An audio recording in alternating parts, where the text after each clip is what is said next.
This is to continued.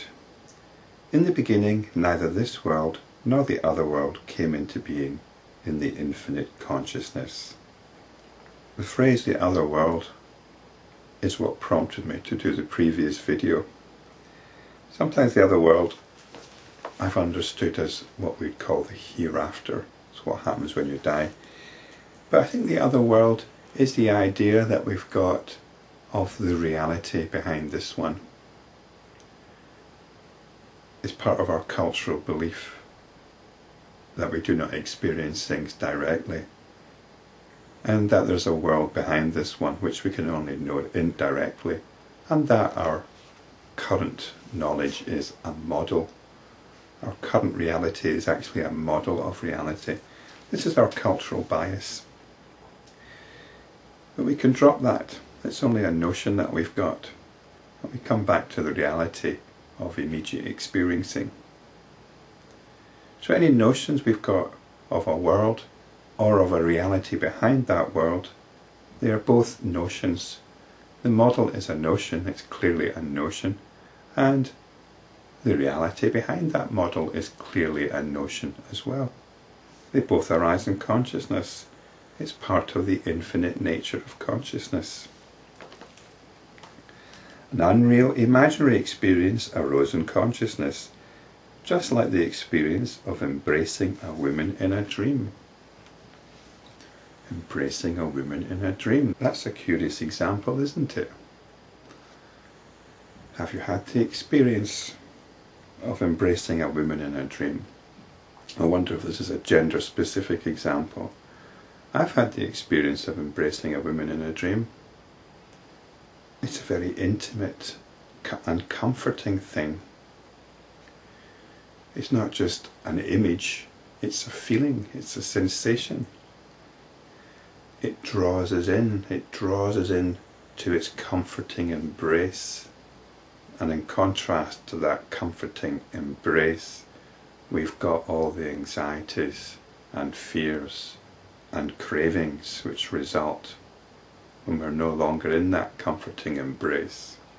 It's a natural thing to fall into, isn't it? This comforting embrace is a natural thing to fall into. And that's what consciousness does. It falls into the comforting embrace of its own notions. Only the dreamer exists in the dream. Only the infinite consciousness exists in the unreal experience. We've no problem with saying that only the dreamer exists in the dream. We say that the dream, all aspects of the dream are actually aspects of the dreamer. In the same way, what we consider waking, what we consider the waking state, everything that arises in this waking state is arising in consciousness. It's arising in the infinite consciousness. Consciousness is infinite because look at the variety of experience which arises within it. That's the reality. That's the reality which underpins everything. It's the reality which gives rise to our dream of wakefulness. What appears to be the world thus arises in that consciousness which is ever pure. The consciousness never changes. It's like the sky. The sky can hold all sorts of weather, sunshine and the most terrifying thunderstorms, and yet it's always the sky. The nature of the sky does not change. In the same way, consciousness does not change. It's like our attention. The nature of the attention does not change. It doesn't matter what it's attending to. How can impurity arise in the pure consciousness? This experience is also pure. Spiritual people, or people often get interested in spirituality because they realize how bad the world is. This is understandable and a good reason to get started. This is how Prince Siddhartha began his spiritual quest. This is what led him to become the Buddha. But eventually, once we realize the notional nature of the world, and we realize that all these notions are pure consciousness, then we embrace all experiencing. There is nothing to reject any longer. We can become totally open. We realize there's no such thing as impurity.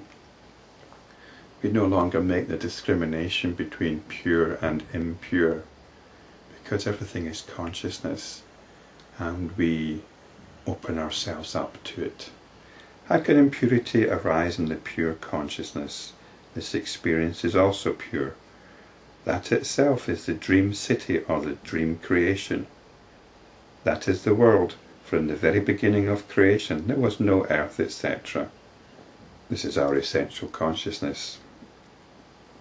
It was the movement of energy in the infinite consciousness that subsequently created earth and the physical elements, mind and other psychological categories, which were nothing but notions in consciousness. That movement of energy is the movement of the attention.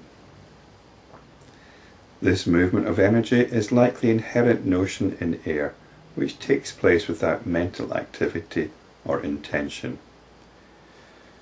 Air would not be air if it didn't move.